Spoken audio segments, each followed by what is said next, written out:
On veut entendre des histoires claires et plausibles. Or, la vérité est souvent un obstacle. Elle apparaît trop compliquée ou bien elle ne correspond pas à nos valeurs morales, ni tout simplement à nos attentes. Nous ne recherchons pas la vérité, mais le mensonge. Oui, ou nous nous mentons à nous-mêmes.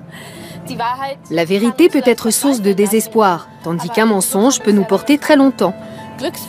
Les chercheurs ont aussi prouvé qu'une automanipulation intelligente est indispensable à la joie de vivre. Elle est porteuse de sens et nous offre une structure. Du point de vue de l'évolution, c'est évidemment un avantage. Un mensonge de toute une vie nous donne de la force pendant longtemps.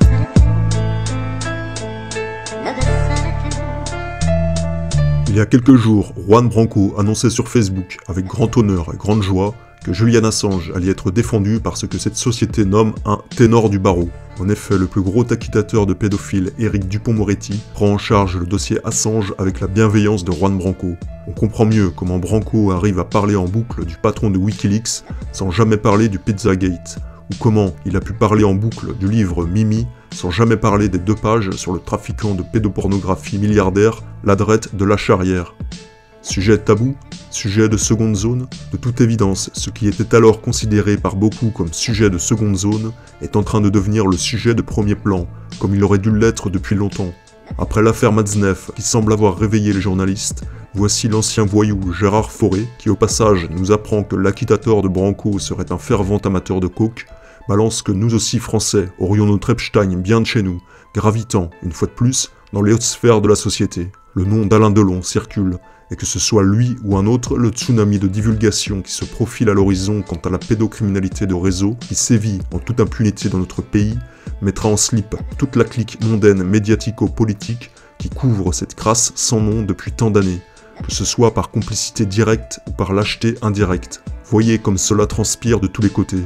Milieu artistique, milieu politique, milieu sportif, jusqu'à l'aide sociale à l'enfance se révélant être pourri de l'intérieur. Les affaires se succèdent et préparent l'opinion publique à recevoir progressivement cette claque qu'il lui faudra pour se réveiller une bonne fois pour toutes. C'est-à-dire la prise de conscience qu'une élite ultra-criminelle embourbée dans la crasse pédosatanique est aux manettes de ce pays. Car oui, cette divulgation ne peut se faire que par degrés successifs, évoluant inéluctablement et exponentiellement vers le cœur du système de domination actuel. Le noyau dur étant les pratiques occultes de type sectaire liées au contrôle mental basé sur les traumatismes. Nous pourrions dire qu'il s'agit là du sommet de la pyramide pédocriminelle, c'est-à-dire les pratiques les plus difficilement compréhensibles pour le commun des mortels, en particulier pour la caste journalistique athéo-gauchiste préférant éluder et ridiculiser le sujet par la désormais traditionnelle théorie du complot. Leur logiciel idéologique les faisant bugger à l'idée que la loge républicaine puisse être liée d'une manière ou d'une autre à des pratiques occultes de type diablerie et autres mafieuseries. Voyez le scandale de pédomanie dans le patinage artistique et plus globalement dans le milieu sportif. C'est là le sommet de l'iceberg, ou inversement la base de la pyramide. Car si l'on remonte sur l'échelle de la hiérarchie sportive, nous trouvons au sommet de cette industrie des individus tels que Serena Williams ou Tiger Woods, des monstres de performance qualifiés comme meilleurs joueurs de tous les temps. Et il se trouve que ces 2 super athlètes injectés dans cette industrie du divertissement depuis leur plus jeune âge montrent de fortes indications quant au contrôle mental auquel ils seraient soumis. Serena Williams ayant carrément énuméré une à une ses personnalités altères dans un célèbre documentaire américain. Mais qui fait le rapprochement entre ces déclarations bon enfant de la joueuse de tennis numéro 1 mondiale et le trouble dissociatif de l'identité, résultant de traumatismes extrêmes de la petite enfance ? Qui se soucie des déclarations de Tiger Woods, affirmant qu'il oublie quasiment automatiquement ses meilleurs coups? Qui se soucie des programmations mentales que ces 2 super athlètes ont pu subir depuis leur petite enfance? Show must go on. Jusqu'à quand? J'invite les internautes qui découvriraient le sujet à étudier un cas d'école pour se former à cette dure réalité. L'affaire Dutroux.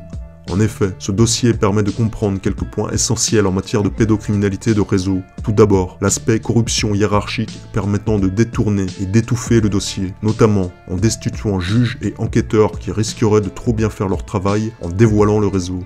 Ensuite, l'aspect occulte, sectaire, avec les témoins X qui ont rapporté et décrit précisément les pratiques d'abus rituels sataniques dans les hautes sphères de la société. Également, l'aspect contrôle mental basé sur les traumatismes avec la survivante Régina Louf qui décrivait comment son trouble dissociatif de l'identité était volontairement renforcé et exploité par son gestionnaire, un certain Tony, afin de faire d'elle une esclave sexuelle dans le réseau. Enfin, l'aspect corruption médiatique, où lorsque l'organe de propagande s'élève d'une seule et même voix pour crier aux gueux qu'il n'y a pas de réseau et que Dutroux est un prédateur isolé, clouant au pilori toute voix ayant le courage d'aller à contre-courant de la version officielle. Je pense au député Laurent Louis, roulé dans la boue par tous les médias belges pour avoir voulu réouvrir le dossier Dutroux. L'affaire Dutroux, tout comme ce qui était surnommé la panique satanique aux États-Unis dans les années 80, étaient des fenêtres de tir, des fenêtres d'ouverture, vite refermées par les institutions vérolées et les organes de propagande complices, tout comme le scandale Karen Mulder. Mais nous constatons de plus en plus que l'heure est à la divulgation massive et totale. Il est probable que la boîte de Pandore qu'est le pédosatanisme élitiste s'ouvre dans une explosion synchrone au chaos sociétal qui se dessine inéluctablement. Préparez-vous.